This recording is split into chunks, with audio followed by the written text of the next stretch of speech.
Everyone, good morning সবাইকে। কেমন আছো তোমরা সবাই? আশা করি সবাই অনেক ভালো আছো, সুস্থ আছো। আমরাও বেশ ভালো আছি, সুস্থ আছি। সবারই সুস্থতা কামনা করে আজকে আরও একটি ভিডিও আমি শুরু করলাম। তো এখন বাজে হচ্ছে 7:55 আর আজকে ডেট হচ্ছে 21শে নভেম্বর। তো কালকে একটা ভিডিও শ্যুট করেছি, আজকে আবার শ্যুট করছি। আর এই যে দেখো ফ্রিজটা রয়েছে বাইরে, আর পিছনটা তো দেখে বুঝতে পারছো। এখানে আজকেও হচ্ছে আরেকবার কালার হবে। তো এই যে চুল দেখছো, কালকে ভেজা চুল, মানে সন্ধ্যার আগে আগে মাথায় জল দিয়েছি, তো চুল ভেজাই ছিল, সেই অবস্থাতেই বাঁধা রয়েছে। তো সকাল সকাল এবার ছেড়ে দিতে হবে, নয়তো কী হয় বলো তো, পচে যায়, মানে গন্ধ আসে একটা। তো সেই জন্যই ভেজা চুল কালকে শুকায়নি। তো যাই হোক, চলো এখন ফ্রেশ হয়ে নিই। বিছানা গুছানো হয়ে গেছে, তারপরে ব্রেকফাস্ট করব, আর সারাদিন যা যা করি সবটাই তোমাদের সঙ্গে শেয়ার করব। পুরো ব্লগটা কন্টিনিউ করো, কেউ স্কিপ করো না। আশা করি আজকের এই ভিডিওটা দেখতে তোমাদের অনেক অনেক ভালো লাগবে। তো চলো শুরু করা যাক। এই যে দেখো রুমের অবস্থা, ভালো লাগছে তাই না? তোমরা অনেকে কমেন্ট করেছো, যে দেখলাম যে দিদি ভাই তুমি যে দুটো কালার বলছো ভালো লাগবে। কালকে রয়েছে আর একটা ইন্টারনাল এক্সাম, যার জন্য আজকে আর ইউনিভার্সিটি গেলাম না, একেবারে কালকেই যাব, মানে শুক্রবারে। তারপরে শনি রবি ছুটি, আবার সোমবারে রয়েছে আর একটা ইন্টারনাল এক্সাম, তারপরেই শেষ। তো এদিকে দেখো এখন হচ্ছে আমি বসেই ছিলাম, মানে একটু ভিডিও এডিট করছিলাম। বাড়িতে যেহেতু কাজ হচ্ছে তাই ঠিকঠাক করে এডিট করা যাচ্ছে না, অনেক কিছুর আওয়াজ আসছে।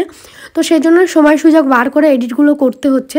তো তার মাঝে মা আমাকে বললো একটুখানি বাইরে সবজি কিনতে গেছে, আর আমাকে বললো ভাতের চালটা ধুয়ে দেওয়ার জন্য। তো এই যে দেখো আমি ধুয়ে দিচ্ছি ভাতের চালটা। আর রান্নাবান্না কিন্তু আমি করছি না, তোমরা ভেবো না যে আমি করছি। ওই যে দেখতে পাচ্ছ ওই জানলার পিছন দিয়ে মা আসলো, তো আমারও ততক্ষণে হচ্ছে ভাতের চালটা ধুয়ে দেওয়া হয়ে গেছে।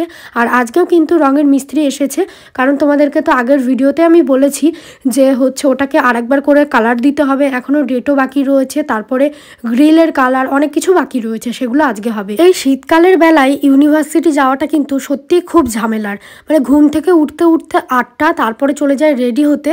আর এখন তো এক্সাম হচ্ছে, সেই জন্য সবাই আসছে মোটামুটি, মানে পুরো রুম ভর্তি হয়ে যাচ্ছে, জায়গা পাওয়া যায় না, যার জন্য অনেকটা সকাল সকাল যেতে হয়। মোটামুটি 9টা 9:30 বাসে চলে যায়। আর অন্যান্য দিন ইউনিভার্সিটি গেলে আমরা 10টার বাসে যাই, তো একটু তাড়াতাড়ি যেতে হয়।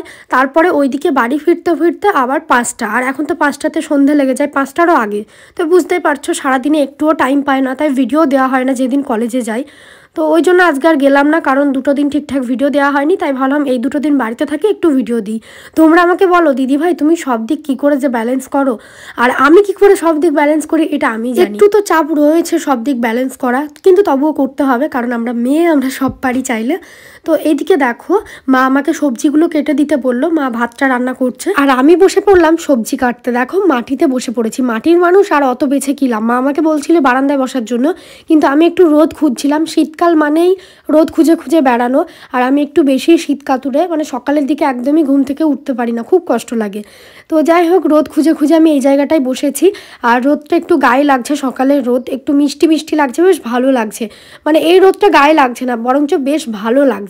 তো রোদে বসে বসে এখন সবজিগুলো কেটে নেব। এই শীতকালে এই একটা জ্বালা, রোদ খুঁজে খুঁজে বেড়ানো। আর শীতকালের রোদ দেখবে একভাবে তো থাকেও না, এই আছে এই নেই, তো এরকম একটা ব্যাপার। যাই হোক এদিকে দেখো আজকে কি কি রান্না বান্না হবে বলে দিই। উচ্ছে ভাজা হবে, উচ্ছে কাটছি আমি, আর হবে হচ্ছে ডিমের ঝোল, আর তার সাথে হবে ওল সিদ্ধ, টক হবে, এগুলোই হবে। আচ্ছা আর একটা জিনিস মিস্টেক হয়ে গেছে, সেটা হচ্ছে বেগুন ভাজা। তো এদিকে দেখো ওল ভাতে দেওয়ার কথা মনেই নেই, মানে ভাতের চাল তো আমি ধুয়ে দিয়েছি অনেকক্ষণ আগে, তোমরা দেখেছো। তারপরে হঠাৎ করে মায়ের মনে পড়লো যে আরে ওল সিদ্ধ দিতে তো মনেই নেই, সেই জন্য দেখো বড় ওলটা নিয়ে এসেছে নামিয়ে, এটা ছাদে ছিল, তোমাদেরকে তো আগেই দেখিয়েছিলাম। তো এটা কেটে নেওয়া হলো, আরও যেগুলো ছিল সেগুলো সবাইকে দেওয়া হয়েছে, এই বড়টা আমাদের জন্য রাখা হয়েছে। তো এখান থেকেও একটা জেঠিমাকে একটু দেওয়া হবে। আর এই যে দেখো আমি না একদম খেতে পাচ্ছি না, কিন্তু এই ওল আমার খুব প্রিয়, এত মুখ চুলকাচ্ছে। বাড়িতে হয়েছে শুকনো জায়গায়, তবুও মুখ চুলকাচ্ছে, লেবু দিয়ে মাখা হচ্ছে তারপরেও। তো আমি তো একদমই খেতে পাচ্ছি না, কিন্তু আমার খুব প্রিয় একটা জিনিস। যাই হোক, তো এদিকে মা দেখো হাতে ক্যারি প্যাকেট জড়িয়ে নিয়েছে যাতে হাত না চুলকায়। আর এই ওলটা একটু বেশি কুটকুট করছে গলা, যার জন্য আমি খাই না, মাই খাই। তো যাই হোক এটাকে সিদ্ধ দেওয়া হবে, সেই জন্য দেখো আমি উঠে চলে আসলাম, মা কেটে নিল, এটার আমার দ্বারা কাটা সম্ভব না। তো এখনও কিছু জিনিস সবজি কাটাকুটি বাকি রয়েছে, সেগুলো এবার কেটে নেব। আর আগের দিন মিস্ত্রিকে এমনি জলখাবার দেওয়া হয়েছিল, তো আজকে মা বললো ঠিক আছে আজকে ভাত রান্না করেই দিয়ে দেবো। তো সারাদিনে যেহেতু কাজ করে, আগের দিন আমরা পরোটা দিয়েছিলাম, তো আজকে হচ্ছে মা বলছে একজনের জন্য রুটি করে কি করব, ভাতটাই রান্না করি। আর মিস্ত্রিরা তো সব খায়, তোমরা তো জানোই, মানে যারা যেমন দেয়, ভাত, রুটি, মুড়ি, যে যেমন দেয়। তো যাই হোক, এদিকে দেখো হচ্ছে আমার এখনও কিছু উচ্ছে কাটা বাকি ছিল, সেগুলোকে কেটে নিচ্ছি। আর আমার একটু ভয় লাগছিল প্রথমের দিকে যে এই যে ওলটা কেটে নিয়ে গেল, এরপরে হাত দিলে আমার হাত চুলকাবে না তো। যাই হোক, আমি সবজিগুলোকে কেটে নিই। আর এই মাটিটা দেখো কি সুন্দর লাগছে জায়গাটা, পিছনে দেখো কত গাঁদা ফুলের গাছ, খুব সুন্দর লাগছে পরিবেশটা। বাড়িতে একটু ফুল গাছ থাকলে না বেশি ভালো লাগে। আর গ্রামের বাড়িগুলো দেখবে মানে উঠান থাকে, এগুলো দেখতে খুব ভালো লাগে। তোমাদের কার কার ভালো লাগে বলবে। তো এই যে দেখো বেগুনটা কেটেছি, এটা আবার দেখছি পোকা রয়েছে, তো সেগুলোকে বাদ দিয়ে দিয়ে মানে ভালো দিকটা আমি বেছে নিই। তোমাদেরকে আমি আগের দিন একটা পোস্টে বলেছিলাম এবার থেকে ভিডিও 2টোর সময় দেব। তোমরা দেখছি বেশিরভাগ জন মানে দেখলাম 80%-এর উপর রয়েছে তোমরা চাও ভিডিও আমি দুপুর 2টোর সময় দিই। তো সেই জন্য আমি ঠিক করেছি এবার ভিডিওর টাইমিংটা একটু আগিয়ে আনবো। তার কারণ সেই সন্ধ্যাবেলায় ভিডিও দিই, তোমরা সারাদিন ওয়েট করে থাকো, আমিও জানি, কিন্তু আমিও সময় বার করতে পারি না। তবে চেষ্টা করব এবার নেক্সট দিন যে ভিডিওটা দেবো আগের দিন এডিট করে রাখার। এরপর থেকে ভিডিও কিন্তু দুপুরবেলাতেই আসবে, হয়তো 2টো থেকে 3টে হতে পারে, কিন্তু ভিডিও দুপুরবেলাতেই আমি দেবো তোমাদের জন্য। কারণ তোমরা অনেকে এটা আমাকে বলেছো দিদিভাই ভিডিওগুলো একটু আগে দেওয়ার চেষ্টা করো, কিন্তু আমার আর হয়ে আমি কিন্তু আগে সেই দুপুরবেলাতেই দিতাম ভিডিও। তারপরে ওই যে আমার বিয়ের সময় পিছাতে পিছাতে সন্ধ্যা হয়ে গেল, তারপর থেকে 1 বছর সেই পিছিয়েই রয়েছে, এগোতে আর পারি না। তবে চেষ্টা করব এবার থেকে দুপুরবেলাতেই দিয়ে দেওয়ার।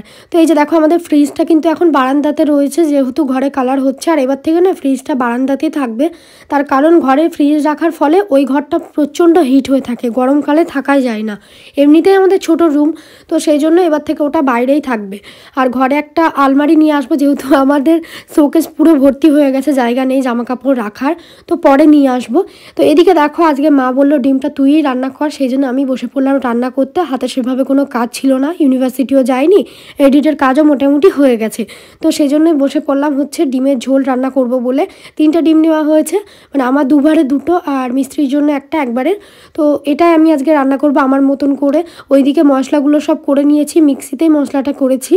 আর এইদিকে দেখো ডিমটা আগে ভেজে নেব। আর আমার না সবথেকে ভয় লাগে হচ্ছে ডিম ভাজতে, কারণ এই ডিমগুলো কখন যে ফেটে যায় আমি বুঝতে পারি না। মানে চিড়ে দিই দেখবে, তারপরেও না কিছু কিছু ডিম থাকে ফট করে ফেটে যাবে, আর সেই তেল ছিটকে গিয়ে পুরো গা হাত পা পুড়ে যায়। সেই জন্য আমার খুব ভয় লাগে ডিম ভাজতে গেলে। যাই হোক, তবু আস্তে আস্তে করে নিচ্ছে। আর এই যে ভিডিওগুলো কে করেছে বলো তো, আমার মা। আর এই রান্নাঘরের অবস্থা দেখছো, তোমাদেরকে তো আগেই বলেছি ওই ঘরের যাবতীয় যা জিনিস রান্নাঘর আর পাশের রুমে ভর্তি হয়ে রয়েছে, মানে খুবই অগোছালো, খুবই নোংরা হয়ে আছে। তো এই ঘর সমস্ত কিছু গোছাতে আমাদের মোটামুটি 1 সপ্তাহ তো লেগেই যাবে। এখনও কিন্তু বাকি রুমের কালার হবে, বারান্দার কালার হবে, তো সব কিছু মিলিয়ে অনেকটাই কিন্তু দেরি হবে। পুরো ঘরটাই কিন্তু এলোমেলো হয়ে রয়েছে, তাই পুরো ঘরটা গোছাতে আমাদের কিন্তু অনেকটা কষ্টও হবে। তো যাই হোক, সব কিছু করতে হবে আস্তে আস্তে। এদিকে দেখো প্রথমে আমি ডিমটাকে ভেজে নিলাম, আর তারপরে আলুটাকে ভেজে নিচ্ছি। আলুটা এখানে মা সিদ্ধ করে দিয়েছিল, ভাতের সঙ্গে দেওয়া ছিল। এটা যেহেতু অলরেডি সিদ্ধ হয়েই রয়েছে, তো এটাকে বেশিক্ষণ ভাজা লাগবে না, জাস্ট অল্প একটু ভেজে নিলে হয়ে যাবে, এটা তো অলরেডি সিদ্ধই। তো যাই হোক, এদিকে দেখো আমার হচ্ছে সমস্ত কিছু রান্না বান্না আস্তে আস্তে হয়ে যাবে। বাদবাকি রান্না কিন্তু মা করে ফেলেছে, শুধু ডিমটাই বাকি ছিল। তো এটাকে আমি আমার মতন করে নেব। সামনে কিন্তু আমাদের অ্যানিভার্সারি আসতে চলেছে। তোমাদের দাদাভাইয়ের সঙ্গে আমি কি নিচ্ছি সেটা তো তোমাদেরকে আমি একটুখানি ক্লু দিয়েইছি, একটা হার নেব, তবে কি হার সেটা এখনও বলিনি। আর আমি ওকে কি দিচ্ছি তোমরা একটু গেস করো দেখি, কারটা ঠিক হয় আমি কিন্তু বলবো অবশ্যই পরের ভিডিওতে। তো আমি কি দিতে পারি বা একটা কিছু ভেবেছি আমি ওর জন্য, তো সেটা তোমরা একটু কমেন্ট করবে। জানো তো এখন আমি ভাবি মাঝে মধ্যে সারাদিন যদি আমি ভিডিও না করতাম কিভাবে কাটাতাম। তার কারণ তোমাদের দাদাভাইয়ের সঙ্গে আমার কোনো কথা হয় না। একটা মানুষের সঙ্গে 24 ঘন্টার মধ্যে যদি 2 থেকে 5 মিনিট কথা হয়, তারপরে বাকি টাইমটা কিভাবে থাকা যায় তোমরাই আমাকে বলো। এই ভিডিওর মাঝে থাকি বলে নিজেকে অনেকটা ব্যস্ত রাখতে পারি, অনেকটা সময় কেটে যায়, কিন্তু এটা যদি না থাকতো তাহলে আমি কিভাবে সময়টা কাটাতাম বা কিভাবে নিজেকে ঠিক রাখতাম, এটাই আমি এখন মাঝে মধ্যে ভাবি। তো এই যে দেখো আমার ডিম রান্না কিন্তু হয়ে গেছে, আর এটা খেতেও কিন্তু খুব ভালো লাগছিল। স্নান খাওয়া দাওয়া কমপ্লিট, আর এখন বাজে 4টের সময় আমি স্নান করলাম, 4টে না 3টের দিকে করেছি। তারপর খাওয়া দাওয়া করে উঠলাম, আর মিস্ত্রি তো চলে গেছে রঙের। মোটামুটি এই ঘরটা কমপ্লিট হয়ে গেছে। চলো তোমাদেরকে আমি দেখাই ফিনিশিংটা কেমন আসলো। তো এবার আমি তোমাদের সঙ্গে শেয়ার করব একদম পুরো ফাইনাল রুমটা কেমন লাগছে, মানে কালারটা পুরো কমপ্লিট। এই যে দেখো অন্য একটা কালার দিয়ে এইভাবে বর্ডার দেওয়া হয়েছে, আর হচ্ছে বাকিগুলোও কিন্তু সমস্ত হয়ে গেছে। এই যে দেখো, এটাও আগের দিন পুরোপুরি কমপ্লিট হয়নি, তারপরে নিচের ওই যে ডেটোটা হয়ে গেছে, আর গ্রিলেও কিন্তু কালার হয়ে গেছে। কালকে আরেকবার আসবে বলেছে, বিকেলের দিক করে গ্রিলে আরেকবার কালার মারতে হবে তার জন্য। তো কত সুন্দর লাগছে রুমটা, সত্যিই সামনে থেকে খুব সুন্দর লাগছে। তোমরাও কিন্তু আমাকে কমেন্ট করেছো দিদিভাই দুটো কালারই কিন্তু খুব মিষ্টি কালার সিলেক্ট করেছো তুমি।